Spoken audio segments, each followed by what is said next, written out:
1833년 미국에 큰 별똥별 유성이 떨어진 적이 있습니다. 그때 북조지아에 살던 한 흑인 신자가 이것이 예수님의 재림하시는 것인 줄 알고 기뻐하면서 잠자던 아내와 아이들을 급히 깨웠습니다. 그러면서 여보, 주님이 오시는 것 같소. 애들 데리고 먼저 공설운동장으로 가 있으시오. 난 묘지에 가서 부활한 옛 주인을 모시고 그곳으로 따라가겠소. 이제 우리가 주님과 함께 공중으로 올라가는 겁니다. 라고 말했답니다. 참 지금 보면은 어처구니 없어 보이기는 하지만 예수님께서 언젠가 꼭 오실 거라는 확신을 가졌다는 것은 대단한 믿음입니다. 믿음에도 여러 가지 종류의 믿음이 있을 수밖에 없죠. 흔히 사람들이 생각할 때 종교나 신학이나 믿음은 합리적이지 않은 것 같다고 얘기하지만 대부분은 합리적이고 이성적으로 얼마든지 판단 가능합니다. 물론 종교와 신앙에는 신비의 측면이 분명히 있습니다. 그것이 없다면 종교나 신앙이 될 수가 없겠지요. 그건 과학의 영역이니까요. 그러나 과학의 영역으로 대부분은 다 판단하고 생각할 수 있는 겁니다. 사람들은 여러 가지 사람을 얘기하죠. 사람의 종류가 있습니다. 요즘 청년들의 취업 문제가 심각하다고 말하는데 대학 졸업생의 40%만이 정규직에 취업을 했고 나머지들은 비정규직에 혹은 무직에 해당되는 사람들이 많다고 말합니다. 기업이 어떤 인재들을 원할 때 어떤 인재를 원할까 하는 얘기가 나오는데 그 중에 하나가 스페셜리스트냐 제너럴리스트냐 하는 겁니다. 인재는 영어 알파벳 I자형 인재와 T자형 인재가 있다고 합니다. 그러니까 I자형 인재 이죠, 이 한글로 한 우물을 파는 거죠. 이제 그거를 이제 스페셜리스트라고 하고 또 T자형 인간 혹은 또 한글로 우리가 의자형 인간은 제너럴리스트라고 할 수 있습니다. 그러니까 깊이는 몰라도 전반적으로 모르는 게 없는 그런 것을 우리가 제너럴리스트다 이렇게 얘기합니다. T자형 인자는 I자형의 전문성에다가 다양성을 이제 겸비한 사람이 T자형 인재가 되겠죠. 그러니까 오늘날 이 글로벌 시대, 무한 경쟁의 시대를 뛰어넘을 수 있는 그런 기업은 T자형 인재를 절실히 원한다. 이렇게 말할 수 있습니다. 다시 말하면 스페셜리스트의 다양성, 스페셜리스트의 전문성과 제너럴리스트의 다양성 이런 것들을 다 갖고 있어야 된다는 거죠. 여기서 순서가 중요한데 먼저 전문가인 스페셜리스트가 된 다음에야 제너럴리스트적 요소가 중요시 된다는 거죠. 그러므로 전문성과 다양성은 뭐가 우선이냐 할 때 전문성이 있어야 한다는 얘기를 말하는 겁니다. 그런데 이 T자형 인재에서 한 걸음 더 나아가면은 최고의 인재상이 뭐냐? 십자형 인간 인재입니다. 미국에서 9.11 테러 이후에 모든 게 바뀌었습니다. 어쩌면 지금 코로나 바이러스 19가 이 9.11 사태 이후에 최고의 세계적인 문제거리일 수 있습니다. 근데 그전에는 9.11 테러였죠. 세계 최대의 국가라고 여겼던 미국의 심장인 뉴욕 한복판에서 비행기 테러를 당함으로 미국의 자랑이었던 세계무역센터가 그냥 아주 순간적으로 무너져 내리는 참담한 일을 겪게 됩니다. 그래서 미국 들어가기도 비행기의 보안도 점점 어려워졌죠. 그 이후에 인간들은 영성에 대한, 신앙에 대한, 종교에 대한 관심이 더욱 높아졌습니다. 이런 인간에게는 두려움, 근심, 걱정 이런 것들이 파도처럼 밀려오기도 하고 아주 정신적인, 영적인 문제가 무엇인가를 이야기합니다. 그러나 예수님은 말씀하시기를 내일 일을 걱정하지 말라고 말씀하셨죠. 그리고 수고하고 무거운 짐진 자들아 다 내게로 오라 말씀하셨습니다. 그러니 완벽한 인간형이라고 인간들이 얘기하는 T자형 인간형에 하늘로 솟은 믿음의 기능이 능력이 그런 인재가 있다면 그것은 십자형 혹은 십자가형 인간이 돼서 완벽한 인간, 제너럴리스트와 스페셜리스트 그리고 소울리스트 영적인 인간이 모두가 완벽히 이루어진다고 말할 수 있을 겁니다. 오늘은 산상변모주일입니다. 원래는 이제 주연절 기간이죠. 아직까지 그러니까 성탄절 이후에 그리고 이제 다음 주부터는 이제 사순절 기간에 들어서게 되는데 이 산상변모주일은 예수님께서 제자들 3명의 제자들과 산 위에 올라가셔서 밤새 기도를 하시는데 예수님은 잠을 자지 않고 열심히 기도했는데 제자들은 졸고 자고 난리가 났습니다. 그랬더니 제자들은 그냥 뭐 이전과 똑같은 모습으로 되는데 예수님의 낯빛이 태양처럼 밝게 빛이 나서 그날을 기념하여 산상변모주일이라고 얘기하는 날이죠. 오늘 본문 말씀은 욥기 28장의 말씀을 갖고 말씀을 나눕니다. 우리가 아다시피 욥은 구약 시대 때 고난의 상징입니다. 인간이 갖고 있는 여러 가지 고난, 환경에 대한 문제에 대한 해답은 여기에 있습니다.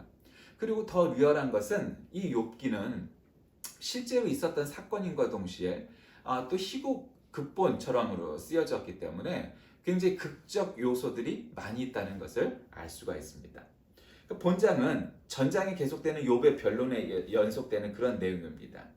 그러면서 사람들이 말하죠. 욥의 세 친구들이 야, 이 바보 같은 자식아, 아니 그렇게 똑똑하고 그렇게 재산도 많았고 그렇게 잘난 놈이 왜 이렇게 고생을 당하고 저기 하는데 그러냐. 마누라는 욕을 하고 하나님을 욕하고 죽어버려라 그렇게 자신을 갖다가 비난을 하고 있고, 친구들도 야 좀 생각을 해봐 이러고 있고, 그런데도 욥은 끝끝내 재산은 다 날려버리고 건강 잃어버리고 자식도 다 죽어버리고 이러한 속에서도 대개 여기서 열의 아홉 이상은, 아니 뭐 열의 열은 하나님을 비난하고 하나님은 이게 있는 거냐 없는 거냐 그럴 만한 상황에 놓여있는, 아주 인간으로서 최악의 상황에 놓여져 있는 바로 이 욥에게 그럼에도 불구하고 욥은 이 속에서도 믿음은 중요한 것이고 진정한 지혜와 명철이 어디 있느냐, 그것은 하나님으로부터 비롯된다, 이렇게 설명하는 것이죠. 오늘 본문 말씀 28절을 보면 결론적인 얘기가 나오죠.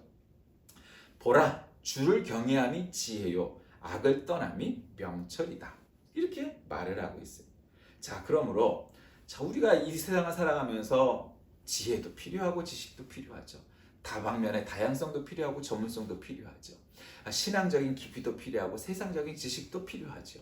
여러 가지 다방면에 우리가 갖춰야 될 능력들이 있을 터인데, 과연 그럼 우리 그리스도인들에게는 어떻게 해야 그와 같은 재능들, 능력들을 가질 수 있을까요? 자, 오늘 본문 첫 번째로는 지혜는 세상의 어떤 보화와도 비교할 수 없는 귀한 것이라는 것을 가르쳐 줍니다. 자, 지혜의 가치를 올바로 알고 있는 사람은 사실은 아무도 없죠. 옛날에 뭐 사실이냐 아니냐의 문제가 있지만 뭐 친일파와 일본 제국주의 역사학자들이 만들어낸 이야기다, 고려장 이야기를 말을 합니다. 그런데 어쨌든 뭐 그 논란은 차치하고 결국 부모를 데려가려다가 왜 데리고 오게 되죠? 그 아들이 지게를 가져가야 된다고 말하니까 아빠가 얘기하죠. 아니 그 지혜는 뭐에 쓰려고? 이 다음에 아빠가 늙으면 내가 그 지게로 아빠를 내다 버릴 때 써야죠. 그래서 그 아빠가 반성하고 후회를 하고 다시 그 아버지를 모시고 할아버지를 모시고 왔다는 이야기가 우리가 고려장 이야기 중에 가장 유명한 이야기 아니겠어요? 그 이야기에서 어린 아이가 오히려 아버지를 가르치는 지혜를 보여주죠. 지혜는 지식과 비례하는 것이 아닙니다. 지능과 관련이 있는 것이 아닙니다. 그러나 우리가 늙을수록 점점 노인이 될수록 지혜가 많아지고 명철해지는 것은 경험과 삶의 연륜을 통해서 얻어지는 그런 가치이죠. 그렇다고 어린아이가 지혜가 없느냐? 그렇지 않아요. 물론 어린아이는 지식은 부족할 수밖에 없죠. 그러나 지혜는 아주 상식적인 겁니다. 그러니까 누구든지 지혜로울 수 있는 거예요. 마땅히 해야 할 바를 알 수 있는 거죠. 그래서 오늘 본문 말씀에서도 주를 경외함이 지혜라고 말하고 있어요. 그러니까 사람들은 말하죠. 곰곰이 생각해보니까 아니요, 주를 섬기고 경외하는 것이 어떻게 지혜일까? 그렇게 말씀하시는 까닭은 결국 인간의 모든 가장 지혜로운 일은 하나님을 잘 믿는 일이 지혜로운 일이라는 것을 가르쳐주고 계신 거예요. 근데 사람들은 안 그렇죠. 이단 사이비가 보면 그렇게 잘난 척을 하는 의사, 변호사, 그런 작자들이 얼마나 많은지 몰라요. 그게 얼마나 비윤리적이고 상식적으로 합리적으로 설명할 수도 없는데 그런단 말이에요. 얼마나 미신을 맞는 것들이 많아요. 왜 그래요? 영적으로 무지하기 때문이죠. 아무리 세상에 지식이 많고 과학을 그렇게 배워서 공부 많이 했다고 자랑하지만 결국 과학적인 사고를 못해요. 왜 그래요? 지혜가 없기 때문에 그래요.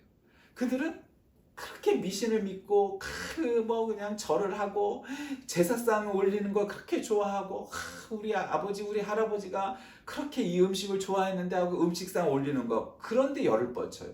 그러니까 다 무의미한 일이에요. 그 음식 다 누가 먹어요? 지가 처먹으면서 맨날 하는 게 그거밖에 안 되는 거예요. 사람이 먹는 거 아니고 귀신이 먹는 거 아니고 그건 다 쓸데없는 짓거리란 말이죠. 정작 중요한 건 뭐예요? 지혜란 건 사람이 살아있을 때 사랑하고 우애 있고 존경하고 효도하고 해야 하는 일들이 살아있을 때 의미가 있다는 것을 우리가 아는 것이 지혜다. 두 번째로 우리에게 가르쳐 주시는 것은 근데 그 지혜가 감춰져 있어요. 여러분 여기가 중요한 겁니다. 왜 세상에서 그렇게 잘났다고 하는 인간들이 욕심 때문에 권력과 명예와 재물과 뭐 이런 것들에 그냥 눈이 멀어갖고 실수하고 잘못하고 죄를 짓고 하기도 하죠. 뭐 그런 사람 많잖아요. 지혜라는 것은 세상의 지식이나 철학이 가르쳐 주는 게 아니에요. 그래서 박사학위를 가지면 지혜로워질 것 같고, 내가 돈을 재벌처럼 많이 벌면 지혜로워질 것 같고, 내가 대통령이나 국회의원쯤 되면 지혜로워질 것 같지만 그렇지 않아요. 지혜는 하나님을 아는 것이 지혜예요. 참된 지혜는 경험이나 관찰에 의해서 얻어지는 것이 아니에요. 물론 그런 지혜도 있죠. 우리가 사람이 나이를 먹으면서 지혜로워지죠. 이전에 잘못했던 것을 반성하고 그 경험을 통해서 그러지 말아야겠다. 그런 것도 있어요. 그러나 지혜의 뿌리, 지혜의 근본은 값없이 주어지는 하나님의 선물, 즉 은사임을 믿으시길 바랍니다. 지혜의 근원은 하나님이십니다. 하나님만이 모든 지혜의 근원이 되시고 참 지혜의 주인이십니다. 그러니 믿음 없는 지혜라는 것은 너무도 얄팍한 지혜일 뿐입니다. 그래서 과학을 배워도 과학적으로 사고하지 못합니다. 철학을 배워도 철학적으로 사고하지 못합니다. 왜 그럴까요? 자기 마음의 중심에 하나님이, 즉 이타적인 요소, 타자적인 요소가 자기에 없는 겁니다. 그러니까 내 주의와 주장대로만 사는 겁니다. 그것이 인간의 연약함이고 인간의 어리석음입니다. 그래서 세상에서 아무리 잘난 척을 해봐야 죽을 때는 결국 슬퍼할 수밖에 없는 인생입니다. 자신이 어디로 가야 할지를 갈 바를 모르는 불쌍한 존재가 되고 마는 겁니다. 자, 그래서 욥이 우리에게 오늘 주시는 교훈, 그건 뭘까요? 자, 지혜는 어디서 얻으며 명철이 있는 곳은 어디인고? 이 질문에 그 길을 사람이 알지 못하나니 사람 사는 땅에서 찾을 수 없구나. 깊은 물이 이르기를 내 속에 있지 아니하다 하며 바다가 이르기를 나와 함께 있지 아니하다 하느니라. 자, 지혜가 어디 있다고요? 깊은 물에도 바닷속에도 있는 게 아니라는 거예요. 사람에게 배울 수 있는 게 아니라는 거예요. 우리가 공부해서 얻을 수 있는 게 아니라는 거예요. 즉 지혜란 하나님을 알고 하나님을 믿는 것만이 지혜의 근본임을 믿으시길 바랍니다. 그것이 참된 지혜예요. 우리가 연륜을 쌓아서 얻을 수 있는 지혜는 그냥 가볍고 얕은 지혜일 뿐이에요. 인간의 지혜가 있죠. 믿음과 관계없는 지혜가 있어요. 그러나 죽어도 안 바뀌는 고집들이 있어요. 인간에게. 그건 뭐냐? 지고집대로 살려고 하는 거죠. 하나님의 지혜, 그거는 합리적인 건 다 깔고 가요. 큰 미신을 믿고 사람 죽으면 옷 태우고 이스라엘들 하는 거, 그거 얼마나 미련한 짓이에요. 얼마나 미개한 짓이에요. 그게 도대체 아프리카 토인들, 원시인들 이런 사람들하고 다른 점이 뭐예요? 하나도 없는 거예요. 대학을 다니면 뭐하고 공부를 했으면 뭐예요? 아직도 그런 미신에 빠져 있는 거죠. 그 미신 속에 빠져 있는 인간들은 결국 문제가 생기면은 무당을 찾아가야 되고 점 봐야 되고 사주팔자를 봐야 되고 관상을 봐야 되고 그런 거 할 수밖에 없는 거죠. 아직도 미신을 믿어야 돼요. 아침에 여자 손님이 오면 재수가 없고, 그것도 안경 쓴 여자 손님이 오면 더 재수가 없고, 거울이 깨지면 재수가 없고, 도대체 재수 있는 일이 뭐겠어요? 그러니까 다 쓸데없는 거죠. 그런 사람들은 너무도 우리가 거론할 필요도 없는 아이와 같은 수준의 단계란 말이에요. 그래서 우리가 믿음을 가져야만 이 스페셜리스트와 제너럴리스트, 즉 전문성과 이 범용성, 이 다양성 이런 것들을 전부 함유하는 이 T자형 인간이 되는데, 거기에 그걸로 끝나서는 안 된다는 거예요. 왜? 갑갑하죠. 위로 뻗어있지 못하기 때문이에요. 인간의 수평적인 요소 혹은 깊이 있는 것만 끝나지 않고 하늘로 뻗쳐져 있는 그 라인이 우리에게 있어야 십자형 인간, 십자가형 인간이 될 수 있는 거예요. 영적인 요소가 있어야 돼요. 여러분, 사람이 이성적인 거 참 필요하고 중요한 거예요. 국가를 경영하고 뭐 과학을 하고 학문을 하고 이성적인 거 필요하죠. 이성적이지 않은 경우가 많기 때문에 문제죠. 특히 우리나라는 합리적인 사고를 하는 나라가 아니라 어떤 이 정서적인 것들이, 여론적인 것들이 더 그렇게 많이 작용을 하는 나라잖아요. 그러니까 지혜 이전에 이성적이고 합리적인 것이 필요하죠. 그러나 그런 합리주의에서 끝나지 않고 우리가 영적인 요소들을 가지고 있어서 이것이 옳으냐 아느냐를 판단할 수 있어야 되는 거예요. 신앙을 갖고 있지 않다? 옛날에는 잘 믿었는데 지금은 잘 믿지 못하고 있다? 그건 믿음 없는 거예요. 그냥 간단한 거예요. 예전에 믿음이 있었던 거예요. 난 속으로는 잘 믿는데 그렇게 따지면은 김일성도 천사고 김정은도 천사겠죠? 그 마음속에 나쁜 마음이 있겠어요? 따지고 보면 다 똑같은 거예요. 그런 거가 안 돼. 믿음은 행함에 있는 거예요. 네가 지금 하나님을 믿고 있느냐? 네가 지금 예배 드리고 있느냐? 이런 거죠. 한마디로 얘기를 하면. 그것이 아니면 믿음이 없는 거예요. 그럼 믿음은 곧바로 생길 수도 있고 훈련될 수도 있고 키워지고 성장하고 성숙할 수 있는 거죠. 지금 믿음이 있다고 해서 내일, 내년에 또 그렇게 보장받을 수 있느냐? 알 수 없어요. 그건 알 수 없는 거예요. 지금 믿음 좋은데? 그걸 어떻게 알겠어요? 겉으로는 믿음이 있어 보여도 아닌 사람이 세상에 얼마나 많은데? 그 믿음은 그런 게 아니에요. 그러니까 믿음은 간단해요. 아주 간단한 거예요. 공산당들이 우리나라 내려왔을 때, 우리 남영만에 가면 그 있죠, 제암리에.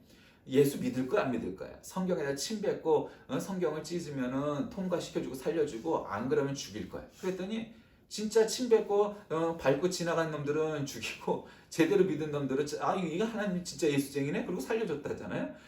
그런 얘기 있잖아요.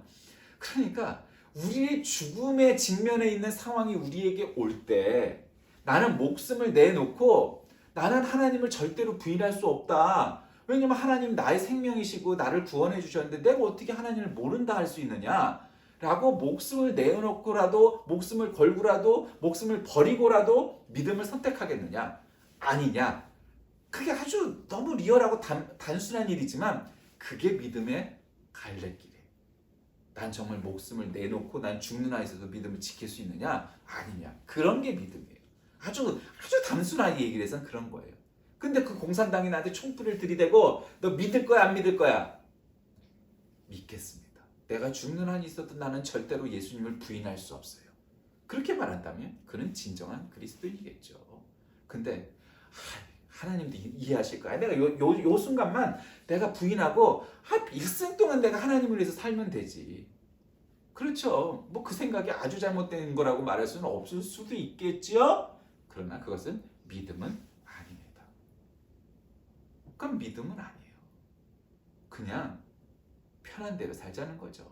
그게 진짜 믿음이 아닌 것은 그렇게 위태로운 자기에게 가장 중요한 내 생명이 걸려있는 순간에 나는 목숨을 버리고라도 믿음을 택할 것이냐 아니냐를 생각해보면 뻔히 알 수 있는 거예요.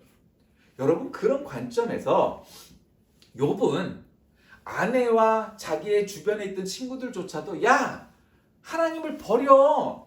야 여태까지 너를 이렇게 내버려둬도 하나님이 살아계신 거 같니? 말 같지도 않은 소리 하지 마. 하나님을 버려. 믿음을 버려. 그게 지혜로운 일이야. 그게 과학적인 일이야. 그게 합리적인 일이야. 생각을 해봐. 하나님이 살아계시면 너를 이렇게 내버려뒀겠나? 너 얼마나 하나님 잘 믿는다고 헌금을 얼마나 하고 얼마나 예배를 잘 드렸는데 이렇게 얘기하고 있는 거예요. 그럼에도 불구하고 욥은 끝끝내 마누라가 그러든 친구가 그러든 자식들이 다 죽고 자신은 병들어서 아주 장애인에 이를 정도로 아주 상병신이 됐는데도 절대로 하나님을 놓지 않습니다.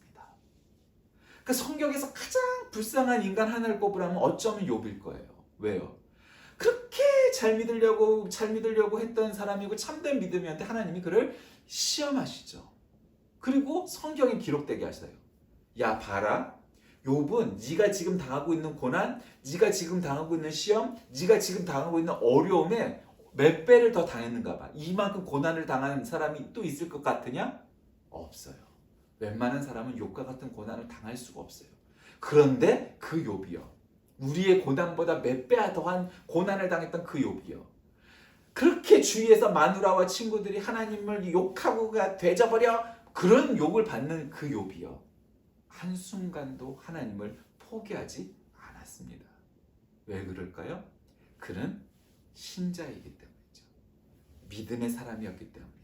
그 안에 하나님이 계셨기 때문이죠. 그건 진짜 믿음이었기 때문이에요. 여러분 그걸 우리는 믿음이라고 말하는 거지 꼴 같지도 않은 것들을 가지고 우리가 믿음이냐 아니냐 좌냐 우냐 뭐 쓸데없는 논쟁을 하는 게 아니에요. 욥의 믿음은 진짜 믿음입니다. 오늘날 우리가 이 어려움을 당하고 있는 시국에 그럼 교회가 영적인 빛을 주느냐? 그것이 우리에게 닥쳐진 숙제인 거예요. 요즘 코로나 바이러스가 신천지의 활약 덕분에 더 창궐하게 됐다는 사실은 객관적으로 판단된 거예요. 우한에 신천지 교회가 있다죠. 그러니 그 루트를 통해서 얼마나 많은 사람들이 또 전파가 됐겠어요. 그러니 사람들이 아무리 그 접촉자를 따져봐도 그 접촉자를 100% 밝혀낼 수 있겠어요? 없어요. 소위 말하는 과학이란 그런 거예요. 그냥 확률이고 통계인 거예요. 그 사람들을 100% 잡아낼 수가 없어요. 그러면 만약에 우리가 방역 기술이 있고 약이 있으면 모든 사람한테 다 먹여버리면 이 병이 싹 없어질 것 같죠? 그렇지 않아요. 사람은 그렇게 완벽하지 않아요. 사람은 그렇게 철저하게 할 수가 없어요. 사람이 그렇게 할 수 있다면 하나님이겠지요. 불완전한 존재이기 때문에, 연약한 존재이기 때문에, 불완전한 존재이기 때문에 우리는 하나님이 필요하고 하나님을 믿어야만 하는 거예요. 나는 완벽주의자야, 나는 완벽해 라고 아무리 주장하는 사람도 그에게 허점이 있는 걸 발견하게 돼요. 오히려 너무 깨끗하게 청소를 하고 사는 사람보다 좀 지저분하고 평범하게 사는 사람들이 저항력이 있어요. 왜 그럴까요?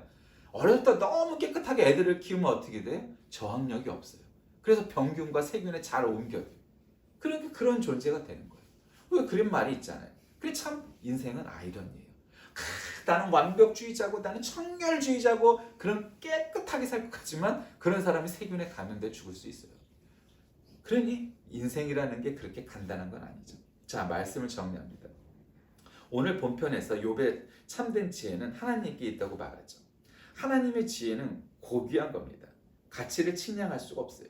물론 지식은 사물을 넓게 알아가는 인풋이죠. 지혜는 축적한 지식을 깊게 행하는 아웃풋에 해당될 수 있어요. 지식과 지혜는 상호 네트워크하며 조화를 이루죠. 그리고 과학, 사이언스와 신앙은 또 상호 보완되기도 해요. 근데 우리에게 그런 신천지와 같은 여호와의 증인과 같은 그런 거짓되고 과학적이지 않고 합리적이지 않은 그리고 성경적이지 않은 내용들을 그렇게 믿고서 진짜 신자는 병에 걸리지 않아 이런 말도 안 되는 얘기를 하고 가르치는 그러한 사이비 이단처럼 살면은 그것이 뭔 의미가 있겠어요? 그렇다고 모든 종교는 남편이야 과학만 믿고 살아 그러면서 지가 가장 미신을 믿어. 뭔 인간입니까? 그러니 우리가 스페셜리스트가 되고 제너럴리스트가 되는 것도 중요하지만 그 위에 있는 소울리스트가 돼야 되는 것을 여러분 기억하시기 바랍니다. 우리가 정말 영적인 존재가 되지 않고서는 이 세상에 저마다 옳다는 일들을 판단할 수가 없기 때문입니다. 그러면 성경은 우리에게 어떠한 답을 제시할까요? 지식 중에 최고의 지식은 하나님을 아는 지식이고 지혜 중에 최고의 지혜는 하나님을 경외하는 것입니다. 잠언 9장 10절 말씀에 여호와를 경외하는 것이 지혜의 근본이요 거룩하신 자를 아는 것이 명철이다 말씀하셨고 욥기 28장 28절 말씀에서도 사람에게 말씀하셨도다. 보라 주를 경외함이 지혜요 악을 떠남이 명철이다 말씀하셨습니다. 골로새서 3장 10절에도 여러분의 삶 속에 새로운 삶이 시작되었습니다. 여러분은 새 생활 가운데 더욱더 새로워져 가고 있습니다. 이것은 여러분을 창조하신 그분의 모습을 닮아가는 것입니다. 이 삶 속에서 하나님을 아는 참된 지식이 점점 더 자라날 것입니다. 말씀합니다. 세상 지식을 하나님의 지혜로 잘 분별하여 습득함으로 치우치지 않는 제너럴리스트가 되고 하나님을 아는 지식에 파고들므로 세상을 이기는 스페셜리스트가 되고 또 무엇보다 하나님에게 닿는 영적인 소울리스트가 되어서 정말로 우리가 이 세상의 모든 지혜와 지식 그리고 영적인 부분에 이르기까지 모두 갖고 있어서 하나님께서 도대체 이 어려운 시국을 이끌어 가시는 이유가 허락하신 이유가 무엇인지를 판단해야 합니다. 여러분 패스트도 있었죠. 많은 시대에 여러 가지 이 전염병들이 창궐했었습니다. 전염병이 얼마나 무서운지를 우리가 사극을 보면 알 수 있잖아요. 얼마나 사람들이 공포에 떨었을까요? 이유도 모르고 원인도 몰랐습니다. 그러나 우리는 어느 정도 파악을 하고 있습니다. 이것이 야생동물을 먹은 것에서 생겨난 혹은 실험을 했건 간에 그런 이상 현상에서 나오게 되었고 그것이 중국 우한으로부터 비롯되었다는 것을 우리가 알고 있죠. 물론 지금 당장 해결책은 없지만요. 그러나 어느 순간 또 해결책도 내놓을 것입니다. 그러나 이것을 해결했다고 해서 또 새로운 바이러스나 세균이 없을까요? 그리고 지금 우리가 모르는 그런 병과 세균은 없을까요? 그런 것들이 실제 존재합니다. 인간이란 것은 그거밖에 안 되는 거예요. 100%일 거라고 말을 하지만 100%는 과학이 없어요. 그건 과학자가 아니죠. 그러면 이 불완전한 우리에게 필요한 참된 지혜와 지식은 무엇일까요? 그것은 하나님을 믿는 믿음임을 잊지 마시기 바랍니다. 우리가 다양성과 범용성을 생각하는 제너럴리스트가 되고 전문성과 깊이를 생각하는 스페셜리스트가 되고 어떠한 순간에도 풀리지 않는 소울리스트가 되는 것, 그것을 위하여서 우리가 참 총체적으로 다중적으로 우리가 준비하는 것이 필요하지만 그 모든 것의 근원은 하나님을 아는 것이 참된 지혜요 지식임을 깨달아 이 세상에 어떤 어려움과 고난과 환경이 놓일지라도 그 믿음 잃지 않는 욥의 경우처럼 우리도 욥을 본받아 믿음 잃지 않는 우리가 모두가 되어 우리에게 닥쳐지는 인생의 여러 고난과 핍박 속에서도 잘 이겨나가 참으로 하나님께 인정받는 욥과 같은 분들이 다 되시길 우리 주의 이름으로 간절히 기도하겠습니다. 살아계신 하나님, 오늘 우리에게 여러 가지 고난이 있습니다. 풀지 못할 해결책도 우리에게 제시되어 있지 않습니다. 오직 하나님만이 우리의 지혜와 지식의 근본이요 모든 어려움을 이겨낼 수 있는 뿌리임을 깨달아 오직 하나님을 믿는 믿음의 사람들 다 되게 하여 주옵소서. 예수님의 이름으로 간절히 기도드립니다. 아멘.